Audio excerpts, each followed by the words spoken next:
Yo, what's up, guys? Welcome back to the channel. APW Sports setting in for another wrestling reaction video. This time we got a video from One Culture Wrestling, and it is 10 most dangerous wrestlers to ever step foot in the ring. One name that comes off the top of my mind is Mick Foley. He had to retire early due to a lot of the stuff that he took, but that was one. That's definitely one name I know is probably going to be on this list. Some others may surprise me, but we shall see. But before I do that, make sure you guys leave this video a like. It continues to help this channel to grow and it beats the YouTube algorithm. And if you are not subbed, go ahead and click the subscribe button and notification bell so you will not miss any of the videos that I post. But let's get right to this. So we are talking about the character, the persona, the gimmick today, because we don't do that enough. So when we do go through the history of wrestling, who was so damn dangerous, they made us feel just a little bit scared. You will not have to ponder this anymore after this list, because that's right, I am Mick Simon Foley Miller, and is here comes the 10 most dangerous wrestlers ever. Number 10, Cactus Jack. Yep, I knew it. This was obvious. I mean, obvious. If you watch wrestling or a wrestling fan, Mick Foley, Cactus Jack, Dude Love, Mankind, whatever gimmick he went by, this was obvious. I'm surprised he's not no one, but I think they're probably getting the most obvious out of it. Actually, all of the time, because nobody carried a sense of danger like the one Jack from Cactus. It wasn't just that he was a threat to others too, it was that he was basically a threat to himself, because he was happy to use his body to inflict massive damage. That is why he would do that ring drop off the apron, why he'd hit you with a 2x4, and why very often he would cover himself with barbed wire and run. And the true beauty of all of this as well is that Cactus wasn't meant to be impervious to pain. He just didn't give a flub. That's when the danger side comes in. You're like, well, wait a minute. If he doesn't care about his own well-being, what the hell is he going to do to me? I'm probably dead. That is where the sympathy came from too, because it just made you want to root for this guy, be it WCW, WWE, or ECW. And Foley just got it because he was so nuts. And then you could tell he had a heart of gold too, which also actually made him feel a little bit more unhinged. You never knew what guy you were going to get. Quite literally with him, he had 3. Number 9, The Fiend. So this is why I get a little bit mad when people criticize Seth Rollins for what he did back in 2019 when he was feuding with The Fiend. If you're going to have a guy that is walking around... And that Hell of a Cell match was a piece of shit. I think it was 2018-19 Hell in a Cell. That match was a piece of shit. In a scary mask and try to be spooky wooky, the opponent has to sell for him a little bit. Otherwise, what's the point? You may as well go out there as a teddy bear. Danger comes from the fact he was insane too, because while when he was in the ring, he was like, oh, I'm the Fiend, here's some scary noises. Bray Wyatt would be then the Firefly Funhouse guy. If you saw this in a movie, you'd be like, this human being is not well, there's something wrong with him, he don't even know who he is. You also had all the mind games and that entrance and this idea that maybe Bray Wyatt / The Fiend had powers. And once again, if you're about to take him on, you'd be a bit like, well, what if he turns me into a rabbit? I mean, you don't know what he's going to do. In all seriousness, though, it is why Bray Wyatt was so damn good at this, because nobody had a creative mind like him. It's why even more sad he was taken so soon, because he was just getting started.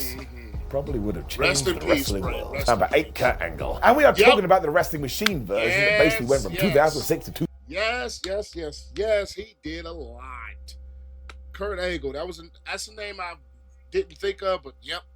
2007. And Angle has talked about this and how Vince McMahon brought him into his office and said, listen, Kurt, we like the entertaining stuff, we like the funny stuff, but I need the wrestling machine version of Kurt Angle now, so I need you to be the most serious man on the planet. And good grief did he take that on. Because he stuck that gum shield in and just went totally crazy. And of course, during this time, he was going through some personal issues in his personal life. And I don't know whether that fueled him on. But be it his last days in WWECW or what he did in TNA, you just knew you were getting 100% intensity all of the time. Sometimes it was a bit exhausting because he never stopped. And it was like a robot who'd been programmed to fight, or like he'd been inducted into Cobra Kai. And I don't actually think anyone could have done this but Kurt. Sometimes he just ran through people with such power, he did feel dangerous. I mean, go look at message boards at the time. It made such an impression. People were like, oh, he should go to the MMA, you know what I'm talking about, just because he was such a badass, forgetting that he had a broken neck about 47 times. It also showed you why he made it to the top of Olympic wrestling and won that gold medal. I tell you, there will never be another Kurt Angle. He genuinely is one of the best of all time. Number 7, Big Papa Pump Scott Steiner. In 1998, Scott Steiner looked at the wrestling world and was like, man, I need to change change things here, so he dyed his hair blonde, and honestly, became an absolutely crazy person. I mean, he was genuinely scary, and even WCW officials felt this way, because every time he cut a promo, they were like, well, I don't know what he's going to say. And sometimes he would cut promos. Okay, so I think they probably got a different definition of dangerous than what I'm thinking. I'm noticing that now.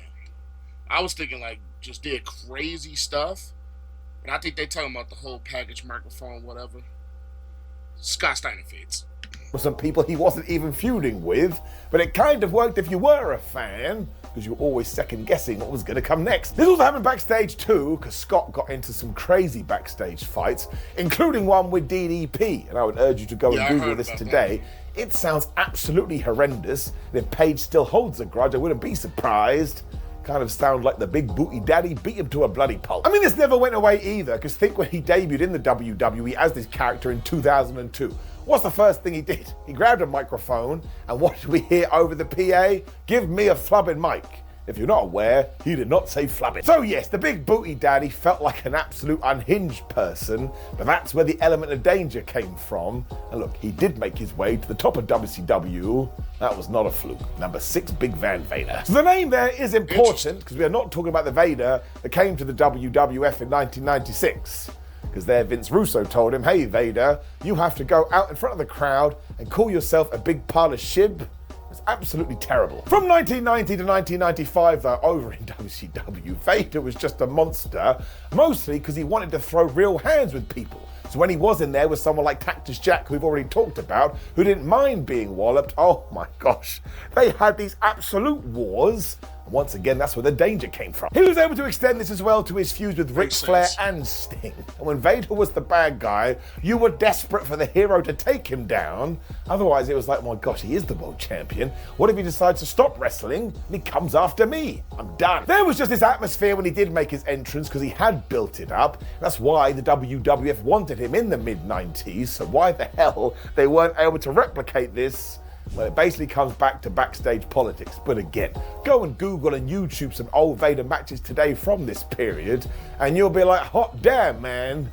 Now I totally get it. Number 5, Angry Randy Orton. So while the current version of Randy Orton, I'm mature now, but I don't really care, is my favorite. I'm interested to go back to 2009. I'm interested to hear it this. Could be the first time when Randy started to figure it out. And this is because he just became a psycho killer who did not give a damn. And don't forget what he was doing this time period. He was taking his boot and booting people in the skull because he wanted them to die. The whole point of this too was that he was happy to do it and he wanted to brain you. And even though he had a stoic impression most of the time, every now and then he would just do a little bit of a smirk.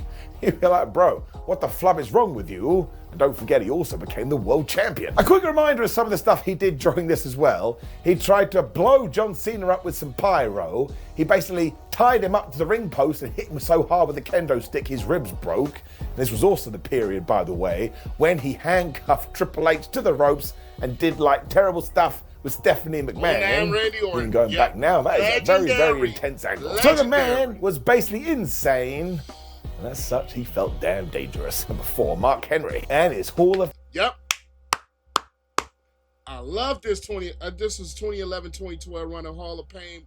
Mark Henry. Pain era. I think the reason this resonated so much is that everybody was like, man, there is a side to Mark Henry that we haven't seen, but how do we bring it out of him? Because don't forget, he basically debuted in the late 90s.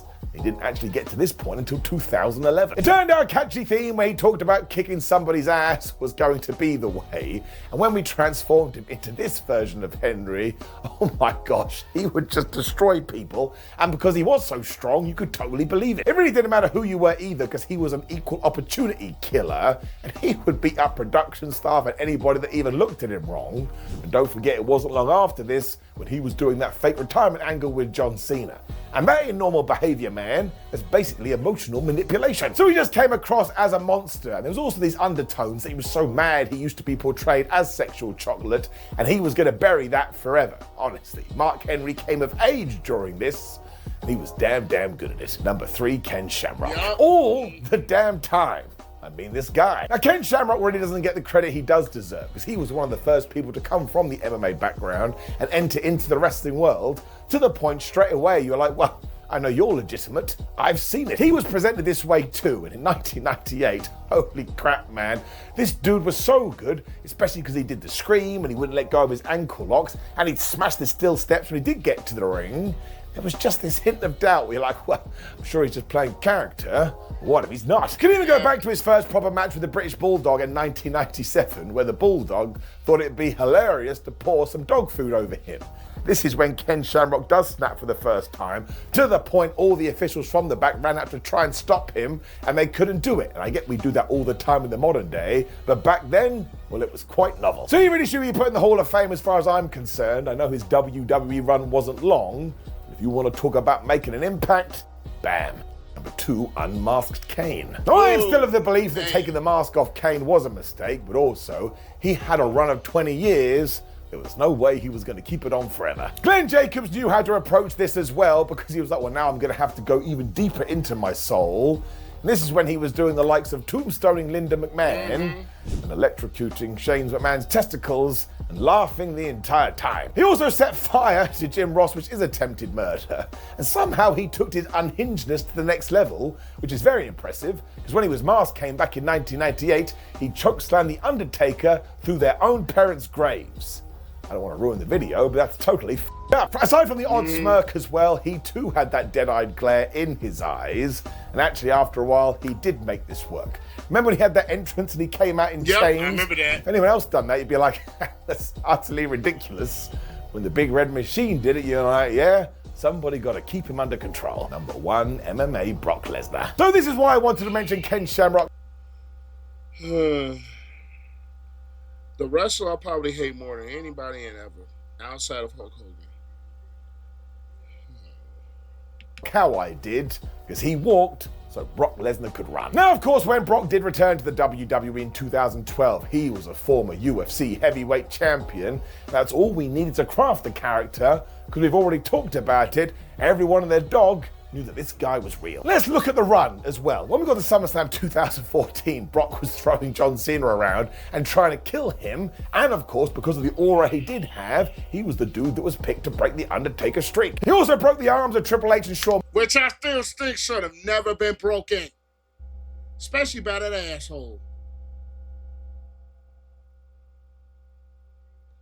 Michaels along the way, and there was that crazy angle at the 2016 SummerSlam when we decided, oh yeah, Lesnar could just elbow Randy Orton in the head for real. Now this was a dumb idea, but if you are just watching it as a fan, once again, it just added to the legend of Brock, because it looked like he was trying to murder him. It also made him terribly dangerous, which is why even when he came back in a cowboy hat and we could enjoy the character a bit more, you were still a bit like, well, give it a minute, because you don't know what he's going to do next. That's why that 21-1 victory was so important as well, because WWE and Brock ran with this for a decade. So don't you walk into my house and tell me we didn't get the worth out of it. Now, of course, there'll be a bunch of other dangerous wrestlers that we should give a shout out to. Make sure you do the Alright, so we did this, and I hate the way it ended with that little, that guy. But overall, I thought the definition of dangerous was a little bit different, but they interpreted as I interpreted as they were doing, it all makes sense. It all makes sense. But that's what I have for you guys today. Make sure you leave this video a like, comment, share, subscribe. Thank you guys for the love and support. Videos still coming and more coming soon. So stay tuned, and I'll see you guys next time. Peace.